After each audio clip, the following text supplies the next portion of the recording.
ఏది ఒకసారి మామయ్య అన్నమ్మా. మామయ్య నీకు మామ అంటే ఎంత ఇష్టం నాన్న? చిందరి చిందరి.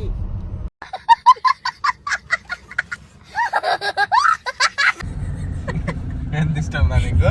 చిన్నగా ఇష్టం అంట. ఎవరంటే ఇష్టం నీకు నీకు? మమ్మీ అంటే ఎంత ఇష్టం నాన్న? చాలా మమ్మీ మామ ఇష్టమా మమ్మీ ఇష్టమా?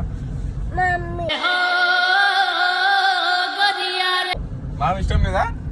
దిగు మరి కార్లోకి వెళ్ళి దిగు. చెప్పు ఇది మా కార్ అని చెప్పు నాన్న. మన కాలిది ఎవరి కార్ ఇది? నా కార్, నేను నడుపుతున్నా. అని ఏడ నడిపినావు నువ్వు? కార్లోకి వెళ్ళి దొబ్బేస్తాను నువ్వు. మీరు దబాసి ఆడపస ఎక్కడికి వెళ్తున్నాం మనం? మార్కెట్ ఎక్కడికి? కార్లో మార్కెట్ పోతున్నావు? నువ్వు ఎక్కడికి వెళ్తున్నావు? నేనా? సినిమాకి.